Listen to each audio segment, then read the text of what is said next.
Hello and welcome to the Valley. Today I am your host, Janet Michael. So I am not in Old Town Winchester, nor is Brady Cloven, Executive Director for Friends of Old Town. He is not even in the state of Virginia. So Brady, we're breaking some rules today by recording on Zoom, and neither one of us are actually in Old Town. I think we're there in spirit. I think that it's okay. I think that you have like 72 hours to be, there's a grace period where if you got to travel, it's fine. I was there earlier today, so I at least have been there once today. I sent emails to Old Town today, so I was there in spirit. Digitally, I was there. I want to talk for a second, though, about where you are, because I wonder how many people realize that your job isn't just being the magician of Old Town and keeping all of the businesses happy and working on events and revamping the Taylor Pavilion and getting murals on the sides of buildings. You're actually at a conference trying to get buses to come and visit Old Town Winchester. Yeah, it's actually pretty fun. So I only heard about this conference because Justin and Faye were like, we're sending Faye. And I was like, all right, I'll go. I can talk about why buses should come here. And it's been fun to see a bunch of different people that you don't really get exposed to and kind of brag about Winchester as a whole. And then also there's a bunch of little semi-old towns adjacent main streets around us, like Jim Thorpe. It's actually called the Switzerland of America because of it being in the Poconos. And I've spent a ton of time in Jim Thorpe just on my own because there's a drive-in theater there that shows horror movies. And so every September they do Camp Blood. And I go up there and I spend time in Jim Thorpe and it's great. I can tell you the best wing place to go to. I can tell you the best shop to go to, where to get the best coffee. So it's fun coming to Jim Thorpe with a different set of glasses on and looking at it through a Main Street lens. But it's been fun. Yeah. I'm ready to be So, back home now. and you have to come back home because as we're recording, it's only Wednesday afternoon. As people are listening, it is a few minutes after noon on Friday, and they have just about 20 to 30 minutes to get themselves downtown to the walking mall because you're cutting the ribbon on the mural. Yeah, this is exciting. At 1 o'clock at the splash pad, generally near the splash pad, we're going to be publicly unveiling the South End Literacy Mural project, all the different names it's had. But this is the one that we've been working on for coming up on a year now, where it's United Way's partnered with it, John and Janice Wyatt Foundation, the Winchester Campaign for Grade Level Reading, all these different partners, and they will all be in attendance. We'll also have some city councilors there, I believe, and then the artist herself, Annalise Buono, who went through the ringer on this project with the rest of us. But Janet, just in about the month that it's been completed and watching people go back and forth to it, it's done what it needs to do, what it's supposed to do, right? So from our angle, Main Street angle, it was helpful to put it in a spot where it was going to get people to come down, look at it, take a second, talk about it, scan it for the artist. And it's already done that. I can't tell you how many people I see go down there just being like, oh, this is new. Look at this. When did this get here? Let's scan this. Friends of Old Town did it. Look what's down here. Let's go to Moon Phase. That's the whole point, is it's just to activate another entryway of the mall. Now, on top of that, we've also been able to work with John and Janice Wyatt Foundation and United Way, the campaign, to really make this as impactful as possible with their mission too. It's combining all efforts because what better spot than the splash pad where kids go all the time. Maybe not this year because there is some issues with the splash pad, which I will again say is not because of Friends of Old Town, is not because of the lift, not because of the city either. The city is doing everything they can to get the splash pad fixed. It's just delays in production and supply chain issues that we all have come to know, for better or worse, the past couple of years. So that will be fixed as soon as possible. But yeah, I'll see you all in about 15 minutes for that. I think it's fantastic. I was down there a couple of weeks ago and I was walking from one end of the mall down to get a coffee at Hideaway. And as I was walking towards Hideaway, I happened to look over and there was a mom and she had a little in a stroller, but then she had two kids that were standing there and they were both looking up at it and they were both pointing at different things and they were yelling, Mommy, look over here. It was like I wanted to pull out my phone and do a video because it was the epitome of exactly what you want to see when you have a project like this. Yeah, I've been at Espresso Bar on the other end of the mall and on the patio and hear moms talk to their little kids, be like, all right, let's go see the dinosaur next to the splash pad.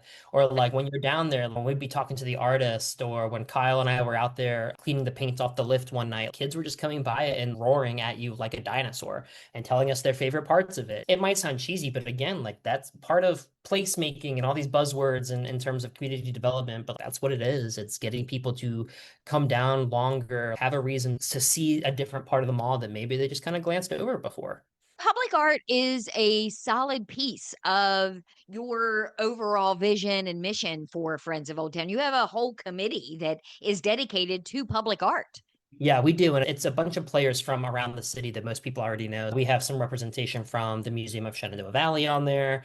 We have some from Shen Arts, from Tin Top. We have some architects like Kyle and Chuck Schwartz on there. And we just have residents too who are artists themselves and care about seeing art and public art have a spot in Old Town. And this conversation has been going on much longer since before I got here, but you can have a historical Old Town that respects the history and the really great things that people want to see in that, and an Old Town that has public art. You just have to do it intentionally, strategically, like this project. We're not trying to repaint all of Old Town. We're not trying to take away from the really stunning and cool architectural features of the historical buildings we have.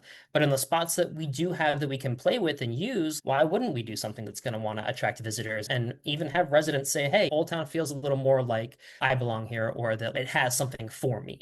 Feels alive. And I know that Yes. sounds incredibly wonky, but that's what it feels like when you're walking downtown, particularly for people like me who've lived here my whole life. So I have been walking on that mall since you could drive on that mall, and it just adds something to it when you walk by that mural in particular. I know you've got plans for something down near the Taylor Mhm. Pavilion, but when you see these buildings, like I remember when Union Jack got their refacing done on their building and how outstanding it looked from what it looked like before until after. It's those little things that really do make people feel connected to the place, which is what you want. Yeah, and you're not going to please everyone, right?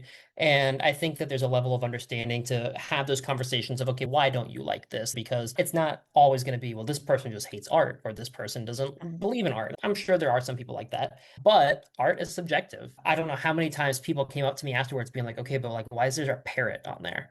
And I'd be like, well, it's a parrot because the kid who's reading a book is reading a book about pirates and he's got a pirate hat. And they'd be like, oh, that makes sense.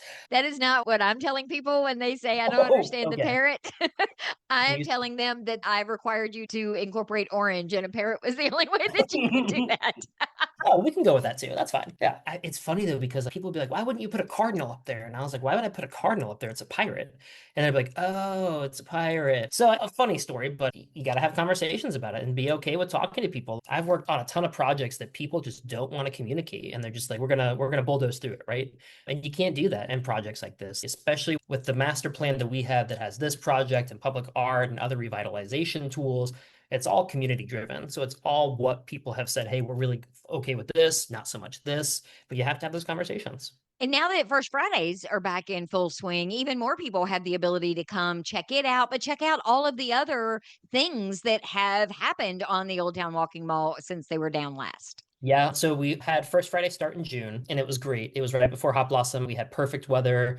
It was probably the busiest I've seen a First Friday. And the feedback we got too was it was just packed. So we're trying a couple different things this year. We're keeping music at Taylor Pavilion, which is always great. So on July 3rd, this coming Friday, a week from today actually, we'll have All That of Winchester. And they're newer bands. They've been around for about a year, but they're also locals who have been playing in Winchester for years that all got together. Great time. We're also starting a new artist alley on Boscawen while it's closed, and we're partnering with different arts groups around town so that they can kind of sponsor it and bring artists in their circle that maybe don't have as much spotlight or visibility to it. So for June, we went with Tin Top, and Carrie brought about 10 different artists who are all selling their art, but also just creating their art while you're there. So you can walk by and talk to an artist as he's drawing. David Kiefer was out there last weekend, and he works at Espresso Bar too, and he was at Peter Bullo Foundation a couple of years ago. And to watch him be able to draw and talk to people and be like, man, I've seen you in 3 different places here over just my time here, but now to see you on the mall doing it is great. And then we'll be partnering with more going down the line. And then Broken Window usually has Cornhole out on Boscawen for them.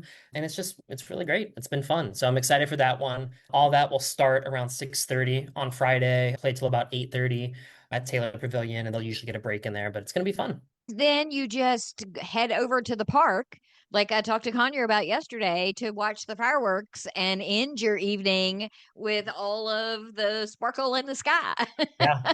The Red, White, and Boom. Is that what it's called this year? The red, white, and boom. Yeah. Yes. Yeah, I But mean, then that's they can come back downtown on Saturday because you're doing stuff down there on the 4th, right? yeah. So on July 4th, people will remember we've done Rocket Independence Eve in the past. This year, First Friday falls on Rocket Independence Eve. And also, it's just we don't want to be in competition with parks and parks in competition with us. And let's face it, if you're doing something for July 4th, then whoever has fireworks is gonna win out. But this is a pretty monumental year. It's the 250th anniversary of our country. So VA250 is alive and well. I know Becky Ebert and tourism and the VA250 committee have been doing a lot of stuff around town throughout the year. But this is Old Town's time on July 4th. From 12 to 10 p.m., there will be something happening on Old Town. Part of that will be a Made in Virginia vendor fair. So we'll have about 10 to 15 vendors throughout the mall that'll all be made in Virginia products. We're also going to have music at the Taylor Pavilion. One part of that will be Rebecca Porter. That'll be from about 12 to 3 p.m. And she is very Americana, very country. Then we'll have a pause in that and we'll do the reading of the Declaration of Independence from the Sons of the American Revolution and the Daughters of the American Revolution. We'll do the presentation of colors, and then we'll have a little bit of a break. And then Melissa and the Mothmen will play from about 5 to 8, which is honky-tonk. And then we will have many things throughout the day, like a Cheerwine relay chug race, because it's made in Virginia. So bring some friends to chug some Cheerwine. We may be having a Snow White Grill burger eating competition that I'm partnering with Danny Turner on. So come out and see how many Snow White sliders you can eat in 20 minutes. I will tell you, as someone who has a son who competed in that contest years ago before Danny brought it back to life, it is not as easy as you think it is. If a Uh, teenager can't win that contest, then it's clearly hard. Yeah, I'm looking forward to that. And then that night is going to be capped off with a laser light show. So the same company that does the New Year's Eve laser light shows the past couple years is coming to do a July 4th one. And that'll be starting between 9 and 9:30 once the sun goes down. So it's going to be a nice full day. And both for First Friday the night before and for the Jubilee downtown, there will be sip and stroll. So you'll be able to go in, get a drink if you like, and walk around. And there's so many outdoor patios and so many places to just sit. If you don't want to walk up and down the mall, you can sit and watch all the other people who are. Oh yeah. You could probably, where we're gonna have the burger eating competition, sit at Village Square or UJ's and just sip on a drink and watch the chaos unfold. It might not be good for your appetite, but it's gonna be a fun day. We're keeping an eye on the weather, but rain or shine, Winchester is always fun. We always find a way to do something in Old Towns. And with the brand new pavilion, it's okay if it rains. And that's why they invented umbrellas. Come on. Yes, exactly. And it's gonna be hot, so if it rains, it cools you down. Kids love it. The splash pad's broken. There's rain. Yeah. Yeah. It's Mother Nature's splash pad. Yeah, exactly. Let's take a break. We come back.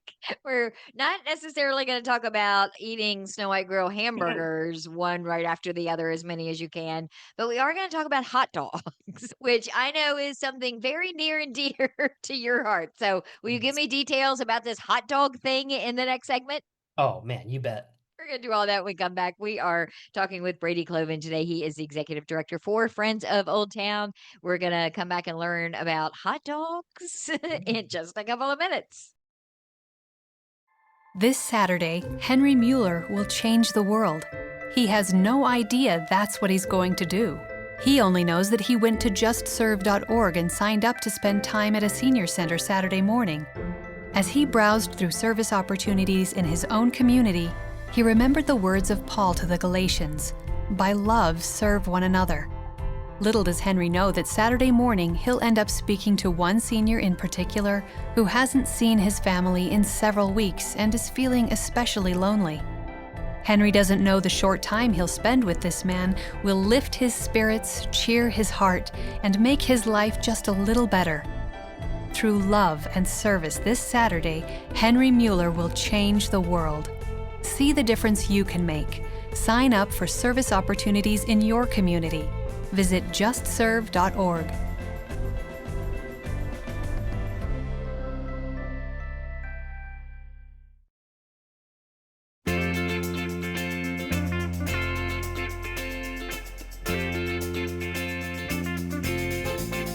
Welcome back to the Valley. Today, I am your host, Janet Michael. It is Old Town Winchester Day, so I am on the Zooms with Brady Cloven. He is the executive director for Friends of Old Town. We talked in the first segment about the mural. If you can't get down there right this minute, get down there this weekend, because First Friday is going to be happening and all of the cool fun things. I'm so excited about all of the stuff that's going on this summer. But I'm not the only one that's excited, because did I see on Facebook, my friend Brady, a photo of you holding some awards? Oh, yeah. So to give a little history here, not to bore anybody, but Winchester's Main Street program, Friends of Old Town, what it's known as now, has been around for over 40 years.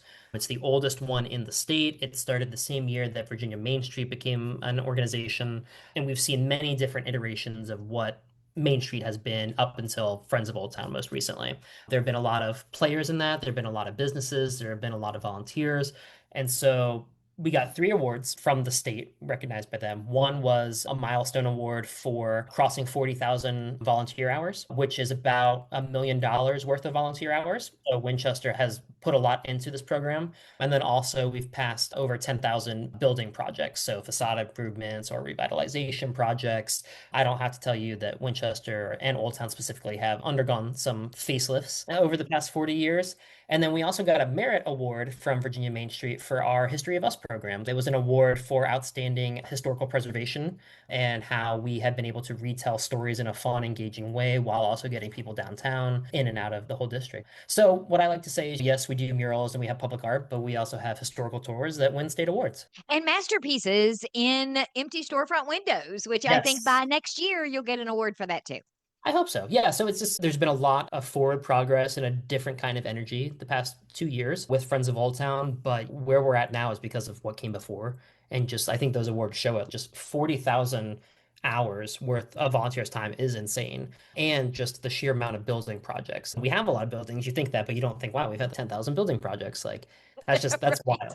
I think this is something that everybody in Old Town and Winchester can be proud of. And I'm sure there is almost everybody out there has contributed in some way.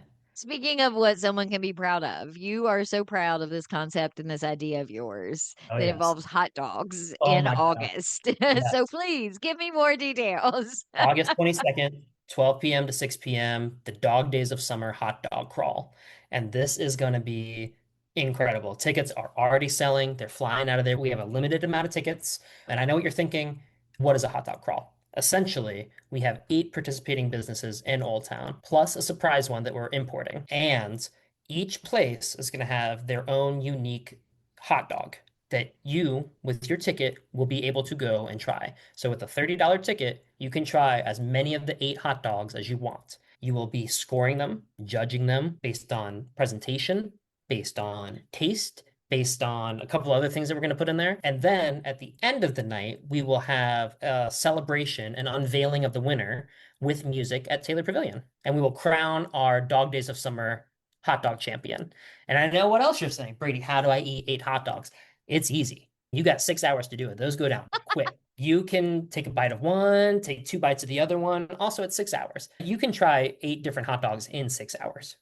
And the fun part is that each business that is going to be doing their hot dog, they will also be having an additional menu on the side that they can sell you chips and sides and picnic basket style. So while your $30 ticket does get you unlimited hot dogs, you might still want some other things. So it's going to be fun. And we'll be unveiling the participants and their hot dogs and what their names are over the next coming weeks. But if you're interested, please follow the event page on Facebook. It's the Dog Days of Summer Old Town Hot Dog Crawl.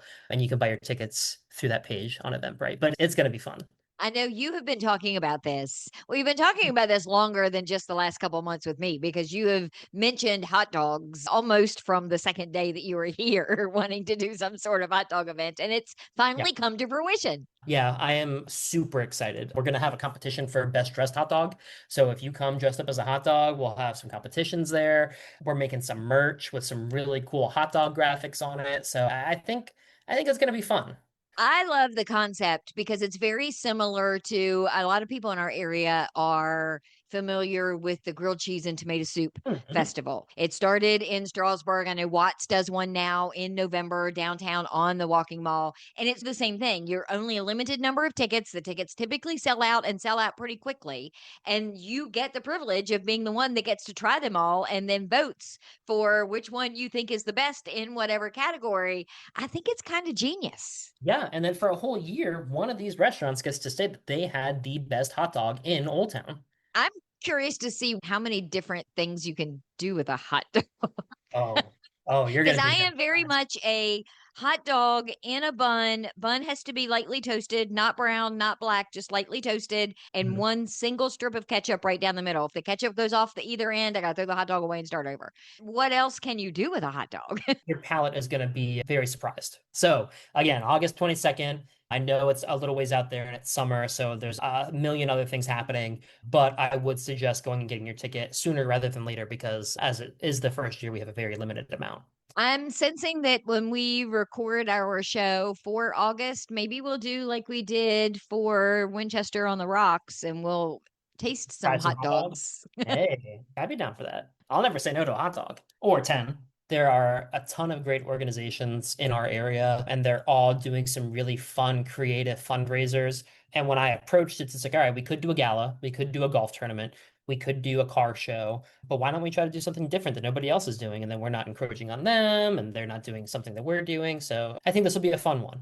And it's such a unique space to do it. So when you talk about other nonprofits coming together, us as United Way, Friends of Old Town, Blue Ridge Cares, Winchester CCAP, and ARE are partnering up for that Monty Python pub crawl that's going to happen on July 17th. That's something else that's cool that gets people downtown and gets them in and out of restaurants, and they get to see what's going on and be engaged. Yeah, and that's such an easy one too. Monty Python is some low-hanging fruit, but I think to be able to get people in and out of Old Town, you can dress up if you want, make it fun. I don't want to say it's not hard because it's very hard to raise money, but to be creative like that kind of gives you extra points too. If you're doing something, and kudos to the committee for pulling all these organizations together and being like, hey, like Andrea, man, I got to give her a shout out because she was like the one saying, I want to do this. I was like, all right, cool. I'll help wherever I can. The look on her face when I told her I had not seen a Monty Python Oh, movie yeah. since 25 years ago. I saw one Monty Python movie 25 years ago. I was afraid she wasn't going to let me ever do anything with her again, that she was going to be like, I can't be friends with you. Same with the Gary when we did mountain trails a few months ago. He did the same thing. He started talking about it on the show, and I was like, oh boy, you're barking up the wrong tree here. But hey, people love that stuff. And in the grand scheme of things, I would probably be more likely. I don't do dress up. Halloween's not my thing. I know color orange still not my thing. So I certainly am not dressing up as a hot dog. But if I had to dress up as something, if somebody said, no, you got to pick one, I would probably be more likely to dress up as something from Monty Python than I would wear a hot dog suit down in the mall. But I am very looking forward to seeing you in a hot dog suit. That's going to happen, right? Oh, yeah, it'll be there for sure. Yeah. That's no question at all. Yeah. I put my body through the ringer for this town. Oh, This I know. one is good. So where can people go find all the details about all of the things that are happening downtown?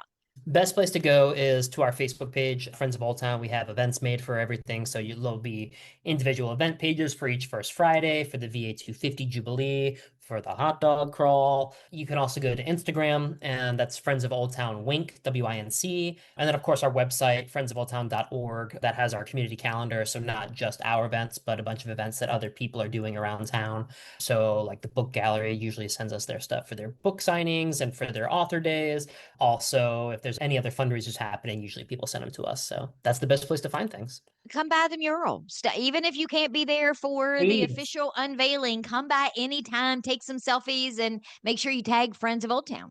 Yeah, let us know what you think of it. Even if it's not your favorite mural or you have questions about it, we do have that other mural project about to happen over at the Taylor Pavilion, which is part of that phase 1 of the revitalization. So yes, we have the new pavilion structure and the stage extension and the string lighting, but the last component of that was to have a small mural on that side of the Mountain Trails building on the painted brick, and then also on that stucco above the wine room patio. So we had about 37 different artists submit applications for that. We narrowed it down to a top 6. and sent that out to the jury committee to say who their top 3 are going to be. And then similar to the literacy mural, we're going to send those top 3 a stipend and then say, hey, actually draw us your design, mock it up, and then we'll pick the number 1. But that should be done by September, hopefully. It's going to be great. So it'll be done ideally before we get to winter. Yeah, so hopefully, knock on wood, 2 murals in 1 year. And this one I feel better about because we already got the BAR to say that the spot is okay for the mural. So yes, doing much better than that. Well, we won't get into the fact that you technically already were following the rules for the first time around, but then they wanted to change and revisit the rules. But we're not going to get into any of that. No, it's fine. It's fine. We know where the goalposts are now. Yes. Thank you, my friend. Safe travels back, and I will see you at the unveiling of the mural. I'll see you in a few. I will be back on Monday with a brand new episode of The Valley Today, a few minutes after noon, so meet me here then.